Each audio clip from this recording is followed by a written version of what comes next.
मायले पशाप इथला दिवस मटनवर अजिबात कंट्रोल नव्हतं तर नव्हतं, अशा त्रास सुरू जायचे काय सांगा ना आता. हॅलो. हा हॅलो पडा बाबू काय रे. अरे तुकाराम कताशी रे तू.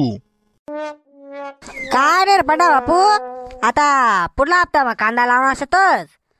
काय चालू शे तयारी, कांदा कस काय लावानं काय लावानं नियोजन चालू शे काय म्हणत बोल ना.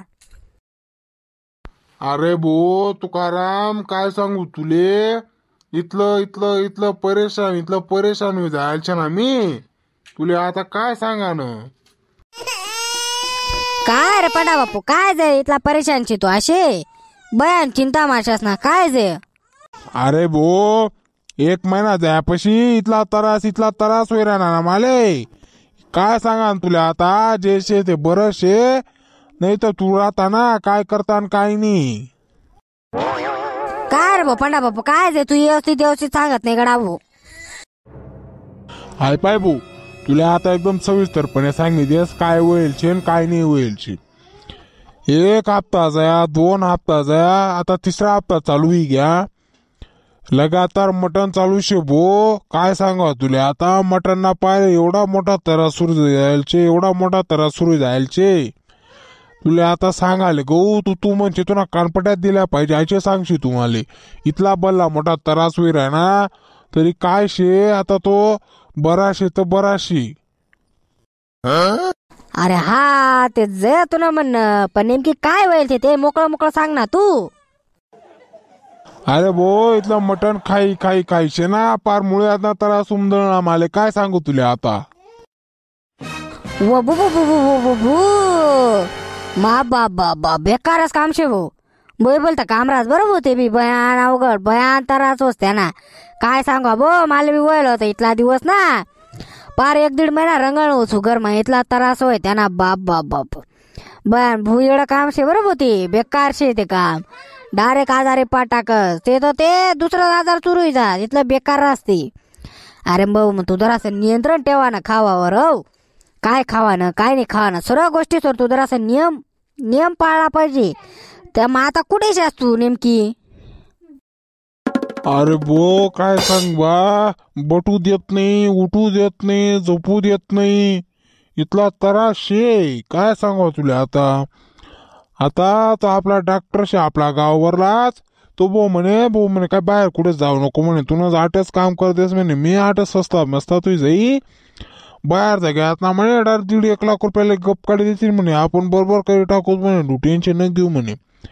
मग आज ना 3रा दिवस शे बो म्हणतात चला फोन लाय पो तुकारामले वही काय थोडीफार मदत बिदत बो असे. अरे मग मी नाही मदत करा मग कोण करे बोल काय कितला पैसा लागणार सांग मला मी फोन पे धाडी देस. तू काही टेन्शन घेऊ नको फक्त मी तुला ज्या नियम सांगत ना तेवढा पाळ फक्त बाकी काहीच नाही. मी म्हणत तुला दवाखाना करा स्व गरज नाही इथलं भारी नियम शेतच. हे बाय दररोज जो आपला चहा रास ना दूधना चहा तो बंद कर देवा ना. कोरा बी पेवान नाही इथलं बेकार शेती कोरा पेवान नाही आणि जास्त करी दूधना पदार्थ खावा नाही. मस्त पैकी ना हलका अन्न खावा ना मस्त. भाकर हाई खावा नाही वांग खावा नाही गवार खावा नाही इसट वाशीट काहीच खावा नाही. फक्त पोळी वरम भात बस. उसळ सुद्धा चालू करा नाही. उसळ बी चांगले रास पण काय जण असले ना खपवत नाही ती. फक्त तू काय करा ना पिवळी दररोज खिचडी नाही तर वरम भात नाही तर डाळ बट्ट फक्त पोळी सोबत खावा ना. आणि भाकरला अजिबात हात लावा ना नाही. भाकर भू बोलते रास बरोबर पुरी दाट रास पुरा त्रास देसती बी भाकर खावा नाही. आणि तुला मस्तपैकी एक डॉक्टरकडे होई तू आता पण डॉक्टर तुला औषध दे पोट साफ व्हानं. हो तर तू जे अन्न खाशी तर त्यानं ते रॉ मटेरियल राहतं ते जर एकदम चांगल्या प्रकारे त्या औषधाद्वारे एकदम व्यवस्थित होई जाईल म्हणजे त्रास होणार नाही तुला ते काही गोष्टीच ना. हो समजिलच जाय तू. तर अशा नियम शेतस त्या थोडा पाळ आणि दररोज व्यायाम कर. आणि मटनचे ना आता तू ना जोपर्यंत क्लिअर होत नाही तोटून 6 महिना पुढे खावा नाही. वैसे थोडा बारीक काही विषय नाही गण तब्येत सुद्धा जायला तुम्ही पण जराशी तब्येत बी कमी करतो. आणि तेवढी काळजी घे बाकी काहीच विषय नशी. आणि जर डॉक्टर तर बिवत नशी तर मला फोन कर आपला गावातला एक बाबा शे, तो कोणता औषध देस डायरेक्ट गायब कर टाकतो. पण कशाशी माहिती का, आपला बाबा लोक सर काय जास्त बरोच आहे आणि काय खावाडतील त्या काय नाही, त्यासना काही शिक्षण नको काय नको. हो मग डॉक्टरकडे जाय, तसं चांगले व्यवस्थित सांग, चांगल्या प्रकारे ट्रीटमेंट घे आणि काही पैशाचे अडचण नाही तर मला बिंदास फोन कर. नाही त्यांनी तर माझ्या डॉक्टरने बी सांगेल बुवा, त्याचा पासून तो काही विषय नाही, फक्त मग थोडी आपले फोन पे लागा आणि होण्यात का तो फोन पे मार दे बुवा अशी. चालेल तुम्हाला फोन कर, फक्त लगेच मारतो होतो पैसा, फक्त काळजी घे भाऊ तेवढी. हो बर चालई ठेवू मग. बर चाली. सोन्याने अक्का सोन्या या गावली निघी जायला तस नाही तर इथला हाल नाही होतात म्हणावाला.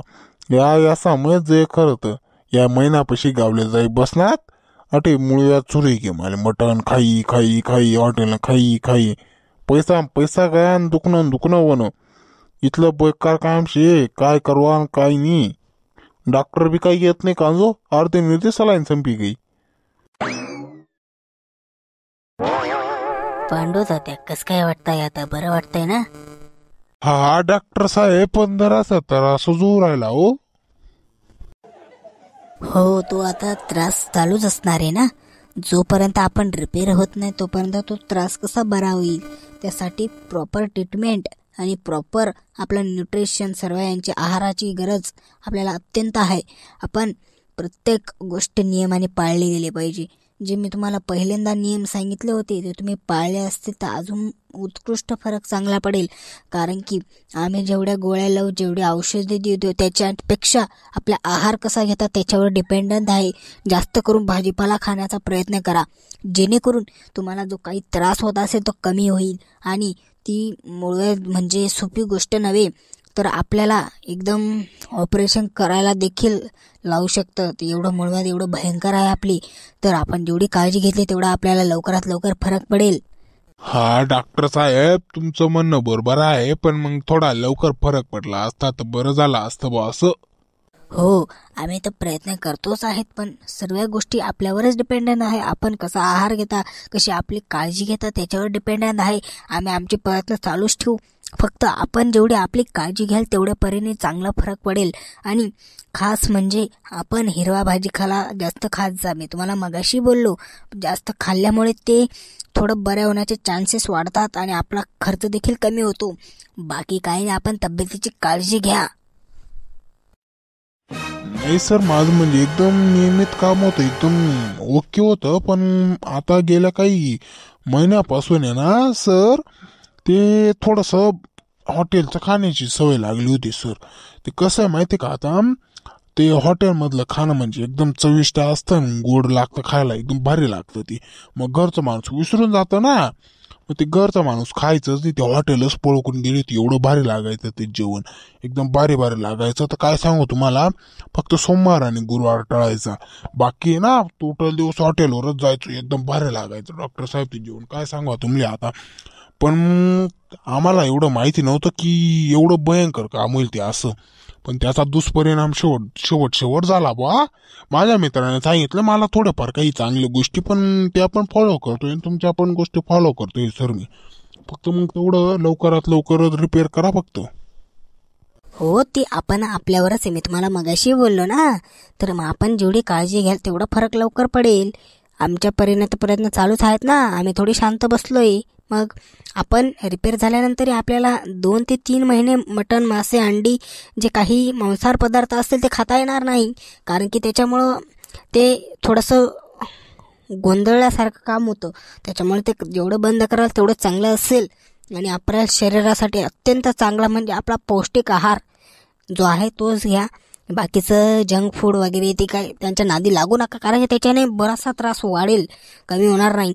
याची तुम्ही काळजी घ्या आणि निश्चिंत राहा. लवकरात लवकर तुम्ही आपण बरे करून टाकू. आणि आपल्या मंडळींना सांगा, आपण देखील असं काही आपल्यावर वेळ आले तर काळजी घ्या. आपण जे नियम सांगितले ते देखील पाळा. आणि आपला व्हिडिओ आवडल्यास त्यांना व्हिडिओ लाईक आणि चॅनल सबस्क्राईब करायला हवा. ओके, मी येतो आता. तर नमस्कार मंडळी, तुम्ही पाहू शकतास किती बेकार हाल छतस मंडळी. काय सांगू तुम्ही, मांसार खाई शेना असे हाल करी घेतात होता. तर मंडळी हो, थोडंसं आपण बी काळजी घ्या, थोडं कमी खाणं करा, कारण की त्यांना पण काही साईड इफेक्ट्स होतच. हो, थोडंसं त्यांना बी प्रमाण कमी पाहिजे, कारण की जास्त प्रमाणामुळे काही साईड इफेक्ट त्यांना नंतर उद्भवतोच. आता मी काय सांगू तुम्ही खरं सांगेन, इथला दिवस तुम्ही मटण खाई राहून म्हणून आजार उमदळणं जास्त खायला देखील चांगलं नाही राहत. आणि जेवढी आपली तब्येतने काळजी घेता येईल तेवढी काळजी घ्या. आणि आपला व्हिडिओ तुम्हाला खरं आवडणार व्हिडिओ लाईक, चॅनलला सबस्क्राईब करा आणि आपला व्हिडिओ हा व्हॉट्सअपवर शेअर कर द्या. हो, आणि आपल्या लवकरात लवकर 1000 सबस्क्रायबर पूर्ण करा, कारण की आता हा व्हिडिओ आपला बराचसा लोक पाहतील, पण बराचशी मंडळी काय करस व्हिडिओ पाहिजेस आणि स्किप करस. बस असे न करता आपण व्हिडिओ पूर्ण पाहिल्यानंतर खाल बॅक गेल्यानंतर सबस्क्राईब नावानं ऑप्शन तिथे क्लिक करा, जेणेकरून म्हणजे आम्ही जर व्हिडिओ टाकला तर त्यांनी तुम्हाला नोटिफिकेशन मिळत जाईल, मेसेज मिळत जाईल की तू पण ना एक नवीन व्हिडिओ येईल लागेल छे बुवाशी. तर मंडळी तुम्ही खरोखर व्हिडिओ आवडणार व्हिडिओ लाईक आणि आपल्या चॅनलला फक्त तेवढं सबस्क्राईब करा. लवकरात लवकर 1000 सबस्क्रायबर आपला पूर्ण करा आणि आपला व्हिडिओ हा शेअर कर द्या. भेटूत मंडळी अशाच एक नवीन पुढला धमाकेदार व्हिडिओ तोपर्यंत आपण कुठे जाऊ नका, येऊ नका.